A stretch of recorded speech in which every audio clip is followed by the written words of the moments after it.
Block बड़गठ त्रिवेणी घाट अवस्थित। ये त्रिवेणी घाट आज माघ सप्तमी बुड़ हो शह शह श्रद्धालु आज विभिन्न आड़ छुट्टी आसी माघ सप्तमी बुड़ पकाउछन्ती। माघ सप्तमी बुड़ पकाई आज श्री अनंत नारायण देव पीठ को जाउछन्ती, अष्टप्रहरी नाम यज्ञ देखुछन्ती। ता सहित प्रभु श्री जगन्नाथ को दर्शन मध्य करुछन्ती। ए पीठ आज उत्सव मुखर, शह शह हजार हजार श्रद्धालु माने आज ये पीठ उपस्थित होई संध्या जो आमर सूर्य दर्शन करेंगे। एबे त्रिवेणी आरती हम तो देखा आज कौन माहौल रही केते सब श्रद्धालु आछंती कोड कोड आछंती कौन करछंती आमे तांको किछि मतामत नबा। बड़गठ बड़ हेले आम अंचल बड़ हब, आम अंचलर ऐतिह्य बड़ हब, आम अंचलर भौगोलिक स्थिति जनसम्मुखरे प्रतिपादित हब। एइथिपाई आमे अहरह युवगोष्ठी की नहीं चेष्टा चलैचु। बड़गठ इतिहासर बहुत कथा एठी अछि।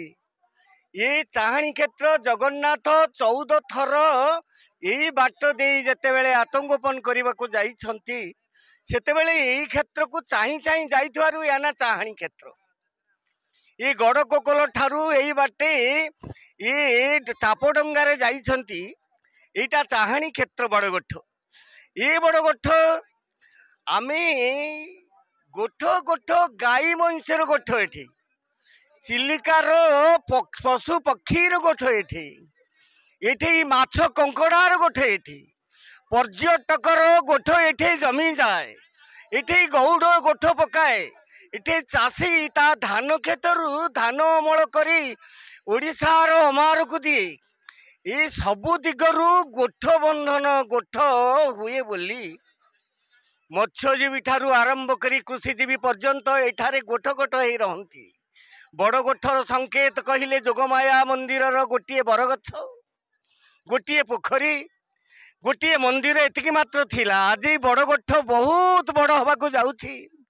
तेणु आपण माने समस्ते ये ओडियार गौरव, ओडिशार गौरव, ए क्षेत्र रे ओडिशावासी चेष्टा करिबा दरकार। अरे शत्रु आसिले दया नदी बाट दे आसी पहुँचब एठी ओडिशा भीतर को प्रवेश करिवो। तेणु एठी गोटे दरकार गोटे पर्यटन क्षेत्र यहाँ हवा दरकार। ये बड़गठ एक पवित्र स्थान जहाँकि 3टी नदीर संगम स्थल।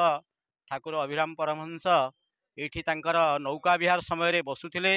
अनेक दिन तलू यह एक तीर्थक्षेत्र परिणत होती तांकर पादस्पर्श पाई एवं एबे यह एक पवित्र तीर्थक्षेत्र परिणत होती जहाँकि हजार हजार नर नारी को पवित्र करुचे। आमे आज एठी आसी अनुभव करुचु यह जेमती आमर चंद्रभागारे बुड़ होउची पवित्र माघ सप्तमी बुड़ से भली विकास लाभ कर अनुभव है। ठाकुरंकर आशीर्वाद आमको टाणी आनिले आम अनुभव कलु से पवित्रतार अनुभव ये होउची एवं अनेक नर नारी तांकर आत्मतृप्ति लाभ करुछंती आम ये अनुभव करुचु।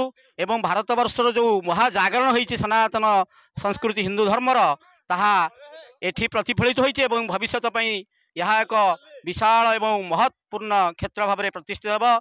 सरकार शुभ दृष्टि पड़ा, जनसाधारण जागरण है, यह एक शुभ संकेत देउछि। आम आसीचु एठेकी बड़गठ बड़ुआ पकाउछु ना 6 वर्ष होला आसिलुन एठेकी। एठा भी भल लगुच। आ कोरोना आगुरी आसिलुन कोरोना को रोसई पत्र सब हुए आ मझे 2-4 वर्ष है सेमितिया नाई एबे आसीचु।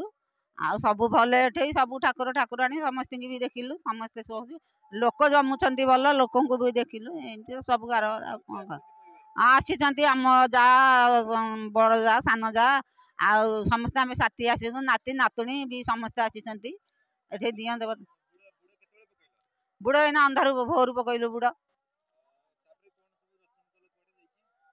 देखा ना तुठू जाऊँ एना देखू सब आड़े बुलिकी ठाकुर ठाकुराणी समस्त बुलू सब जलसई करूँ।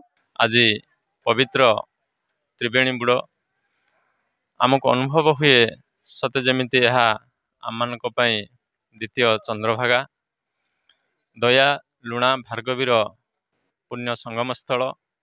आम मानकर विश्वास जे आज त्रिवेणी बुड़ पकईले अनेक पुण्य प्राप्त होता है।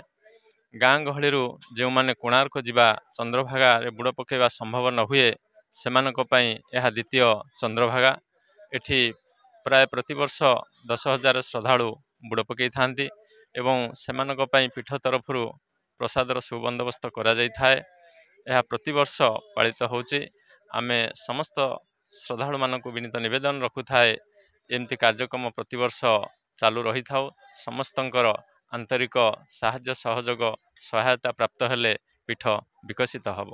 धन्यवाद। आम्भे आज आमर क्लब सदस्य मान समस्ते मिसिक आसिकी एठी जो बड़ गठ एटा द्वितीय चंद्रभागा रूप में एठी गणित होईची। चंद्रभागा जो भाई कोणार्क चंद्रभागा को जमिति लोक माने जाउछंती बुड़ पकाया पाइका ए माघ सप्तमी रे ये ठीक सेमती आम ये लोकाल एरिया एवं बाहर अंचल लोक मैंने आसिकी बुड़ पकाया राति 2 रु आरंभ करके बर्तमान सकाळ 8 जाके बुड़ पकाउंती एवं अन्न भोजन भी करिकी जाउछंती एठी।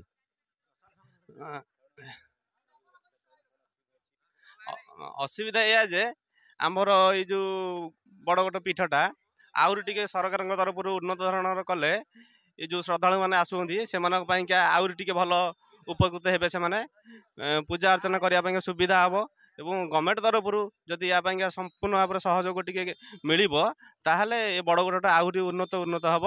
द्वितीय चंद्रभागार रूप नहीं सारा ओडिशा रे विख्यात लाभ करिवो। एटा कणास ब्लॉक बिंबाधर बड़जेना रिपोर्ट प्रतिदिन टीवी।